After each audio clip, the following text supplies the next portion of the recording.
What's going on, guys, and welcome back to another episode of Career Mode. This is episode number 90, and we start today's episode off with the start of the regular Barclays Premier League season here at Carrow Road, and we are taking on Cardiff. So yeah, this is going to be our opening day for the season, of course, with the very ambitious aims in the back of our mind. Of course, we've been told that the board want us to win the league, to win the FA Cup, to win the Champions League, so we're expected to do a treble this season.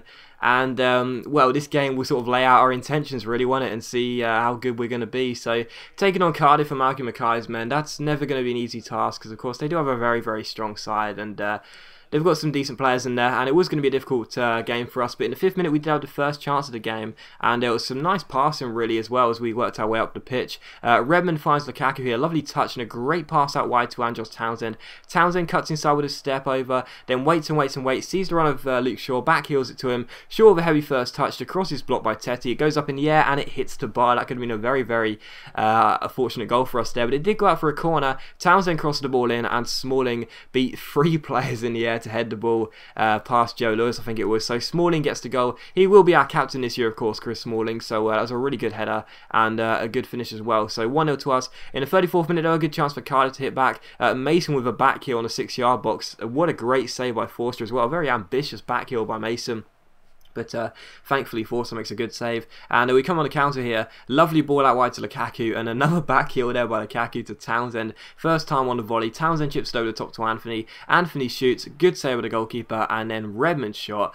Well, I don't want to see that one again. Redmond's shot goes an absolute mile wide and ends up going out for a throw-in. So still 1-0, but a few minutes after that, Luke Shaw collects the ball, gives it to Paul Pogba. Pogba skips past Gary Medel and shoots from range, but it's a good save by the goalkeeper. Pogba's got so many good long shots in his locker. I just know he's going to hit a few screamers for us this season, and that was very unlucky. And from the corner, the header was saved, and then Lukaku's header hits the post, and then it's cleared off the line by the keeper. So still 1-0 here as Cardiff escape, and yeah, we just could not put the ball past the goalkeeper for the second time. And in the 42nd minute, Townsend gets past Jairzinho down the right hand side here. Townsend stops with the fake shot, gets himself onto his left foot. He's a long way from goal, but he takes aim and it just whistles over the bar. So very unlucky from Towns there, and it's still 1-0 surprisingly after that massive passage of play. Here's Mason with another great chance for Cardiff, forced with a good save on the half volley, and then Kadeem Harris runs in with the header but puts the ball wide. So surprisingly after the first half, it was still 1-0. I thought it would have been a few more goals because it was such a tense one. But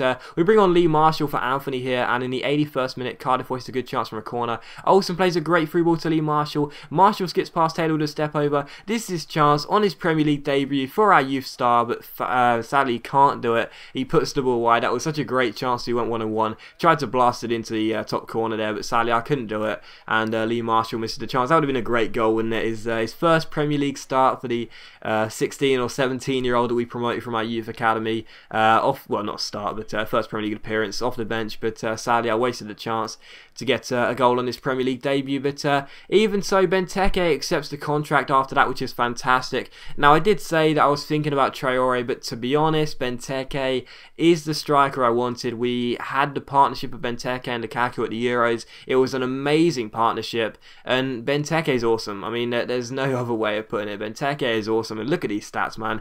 84 rated overall, so he'll be our 3rd highest rated player in the team, and the stats are just incredible, man. Seriously, 6'4", 4-star weak foot, 3-star skills, 90 strength. And it is a lot of money. You know, we've spent our entire budget on Paul Pogba and Christian Benteke, but at the end of the day, you know, if you're going to pick up 2 players, why not make them young stars? You know, they're both fantastic, and you know, it is a lot of money. I mean, that's 23 million. I think it was about 24 million in the end, but overall. But even so, it is a lot of money, and I do know that we could have got Traore for a bit cheaper.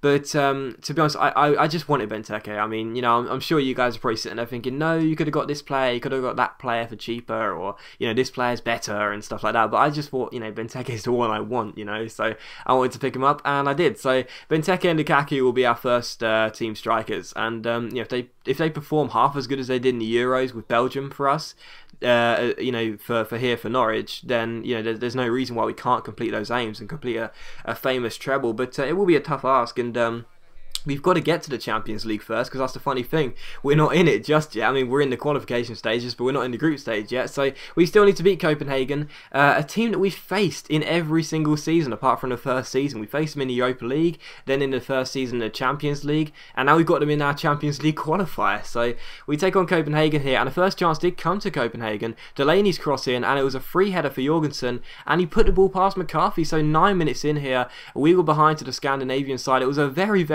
odd goal to concede, because we seemed to be in control of that move by Copenhagen, and then suddenly they found space down the left hand side, they exploited it, and it was 1-0 to them. So 1-0 to Copenhagen, and in the 29th minute a great chance to equalise. Anthony comes through, but I tried to finesse it into the top corner, and I put the ball wide, so a poor finish by me, and it is still 1-0. But here you see Lee Marshall rob Delaney. Marshall finds Chalobah. Chalobah carries the ball through the centre here, tries to find Anthony, he loses the ball, but it comes to Dale Jennings. Jennings just outside the area, takes aim and finds the top corner. So Jennings once again still trying to break into the first team, but that's not a bad way to make a claim. Lovely finish there, and it's 1-1. And in the 44th minute, a great chance for Copenhagen. The ball comes back to Jorgensen, the goal scorer, but McCarthy pulls off a very good save. So still 1-1. And just past the hour mark here, Olsen gives it to Alex McCarthy, who despite conceding early on was playing pretty decent. He finds Nathan Redmond. Redmond plays it to Lee Marshall. Marshall chips the ball over the top to Anthony. On the run, down the left hand side here, Anthony ends up taking a touch, crossing the ball in, and what a finish this is by Lee Marshall. He may not have finished very well in the game against Cardiff, but that was fantastic. I didn't even mean to chip the ball, it just did automatically. Just past the goalkeeper, nestles into the bottom corner, and it's 2-1 to us, so I was very happy with the finish there, 2-1. And in the 66th minute here, another good chance for our young striker. Marshall powers forward, but I just can't hit the target. I put the ball wide, and it is still 2-1. But we were in control. However, in the 74th minute here, a great chance for Copenhagen. The ball gets played to Delaney, and Delaney puts the ball past McCarthy. So 74 minutes in, Copenhagen had scored 2 goals, and it was 2-2. So very disappointing there to concede that goal, because it didn't, again, like the first goal, it didn't seem to be any danger, and then suddenly the ball was in the back of the net before I knew it. So 2-2 here, but straight from kickoff, Anthony gets on the ball, gives it to Leroy Fer. Fer sees the run of Villalba down the right hand side, takes aim, good save by the goalkeeper, and then it's cleared off the line. That was so unlucky. I thought it was going to cross it, but sadly it didn't. Still 2-2 sadly, and we just couldn't put the ball past the Copenhagen goalkeeper for the 3rd time. And in the 79th minute here, Anthony spots the run of of Dale Jennings, who scored our first goal. Jennings down the left hand side, holds off his man, keeps on going, and how about this for a back heel to just outfox 3 defenders chasing him. The ball comes to Anthony, I think it was, and his shot was brilliantly saved by the goalkeeper. What a lovely back heel by Jennings, but still 2-2. And in the 85th minute here, Leroy Fer gets past his man down the right hand side. Fer keeps on going, drills the ball in, and the shot is cleared off the line again, and it just wouldn't go over the line for the 3rd time. So it was still 2-2. We just couldn't get that 3rd goal, and then how about this? With a couple minutes to go, oh dear, the ball gets lost by Leroy Fer here. I don't pass the ball quick enough. It comes to Jorgensen, chips the ball over the top, and then Olsen chips McCarthy, but it hits the bar and goes over. What a lucky finish that was. I would have been fuming if that goal gone in. I tried to head it back to McCarthy. Instead, he volleyed it over the top of our goalkeeper. It hits the bar and goes behind for a corner, but it does finish 2-2. It's not a bad result. It's not a bad result. It just wasn't a good result. You know, I mean, we could have done better than that, really. We had some great chances. Copenhagen defended really well. Goalkeeper played well. Defenders were really good. And, you know, sadly, we could only manage a draw, which isn't bad. You know, I still have confidence that we can go ahead and pick up the result at Carrow Road. But, you know, compared to what happened last year in our Champions League qualifier, where we won 7-0 on aggregate against Molde, I think it was, that's kind of a disappointing follow-up. But there you go. Chelsea accepted a £16.5 million deal for Traore plus Ikrem, but of course we don't have the money anymore because we just signed Benteke, so of course we are going to reject that, and Chelsea do want Ikrem as they put in a bid for him there. We counter offer for £6 million, and we'll see what they say. D'Annunzio is not going to Derby on loan because I want to keep hold of him really, and yeah, Ikrem, Chelsea come back with £5.5 million, and we say yes. So we could have got more. Obviously, a couple of episodes ago, Arsenal bid £7.5 million, and I said no. Now we're accepting £5.5 million. So I've made a big error on that. We're going to lose out on £2 million. That's my mistake, obviously, but that's just one of those things, really. Sometimes you think you can get more for a player and you end up getting less. So yeah, that's my mistake. I hold my hands up. It's only £2 million, but it's still £2 million we could have done with, really. So yeah, Ikrem looks like he's on his way to Chelsea for £5.5 million, and I'm going to think about Will Hughes because I like Will Hughes. He's another good young English midfielder. So we'll see what Derby want for Hughes, and Dave Gardner, Port Vale want him for 180 grand. and we say yes to that deal because, you know, I can't imagine he's going to be anything special. And, you know, I mean, yes, he is only 18 years old, but he's only 61 overall, and I don't think we're ever going to need him, to be honest. So yeah, I mean, you know, I may make an error. He may end up going for a few million more in the future, but you know, I just thought, you know, at the end of the day, I don't think I'm ever going to need him, to be honest. And yeah, he can go. He's never going to be the next Dale Jennings, so he can go. And anyway, the third and final game of the episode is against Bolton Wanderers here at the Reebok Stadium. So coming to this game, Bolton are a side that are so hard to beat on this game. I just don't know what it is about them. I've just struggled against them so often during this series, and Bolton are such a difficult side to break down. And of course, Bogdan in goal is just absolutely incredible. So it was going to be a tough game, and of course, the disappointment of the midweek draw against Copenhagen away in Scandinavia was going to be fresh in our mind. So you know, it wasn't too disappointing, but it was still disappointing regardless not to get a win. But we did have the dynamic duo of Benteke and Lukaku starting up front together. But it wasn't Benteke who impressed early on. It was one of our new signings, Paul Pogba.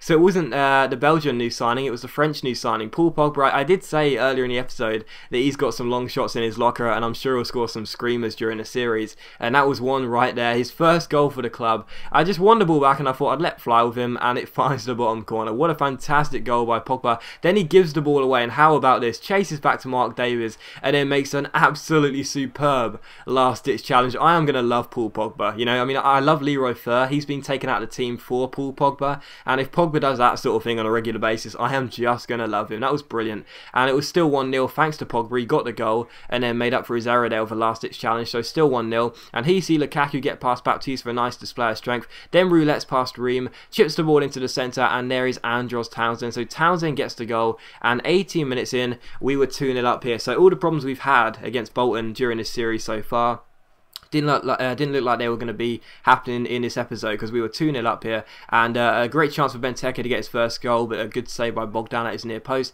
And in the 45th minute, another great chance for Benteke, looking for his first goal in Norwich colours on his debut, but sadly the shot was well saved by Bogdan. And once again, Adam Bogdan was doing really well. You see the shot counter there. We had 8 shots in the first half, yet we'd only scored twice. Bogdan was playing really well. And in the 82nd minute, how about this? Marvin Sordell finds Jay Spearing. The former Liverpool man rises to the challenge, gives it to Baptiste. Baptiste shoots and finds the far post, the inside of the far post. It clips it, goes into the back of the net, and with 7 minutes to go, Bolton were right back in this game. Baptiste gets the goal, picks up the ball, puts it back on the centre spot. A great chance for Bolton to get back in the game. And in the 90th minute here, Nathaniel Klein challenges Chung Young Lee. The ball goes out for a corner here, and from the corner, Leicester crosses the ball into the centre eventually. It looks like it's going to be a simple catch for Forster. He misses it, and it goes into the back of the net. It's credited to Leicester, the corner taker. I'm pretty sure it came off in Gogg's head, and I'm pretty sure it should have been a Frenchman's goal. But as you see on the replay, Forster comes out for a simple catch, and he just misses it. And I'm pretty sure it should have been a goal for, I think it was Ngog in the area, but even so, it was given to the corner taker, and we threw away a 2-goal lead with 7 minutes on the clock. An absolutely shambolic throwaway. It's not a bad result, because I've said many times, Bolton are a very hard side to face. I always seem to struggle at the Reebok Stadium, but you know, we should have won again. Once again, Bogdan was too good, but there you go, 2-2. It's just been a bit of a, you know, a nervy start. Not too bad, but still pretty nervy. But as always, guys, a big thank you for watching today's video. I really hope you enjoyed it. If you have, please leave a like. That's much appreciated. It really helps my channel out. The last thing you'll see is Icon go to Chelsea and Garden support Vale. So thanks for watching. Leave a like if you enjoyed, and I'll see you for the next episode very soon.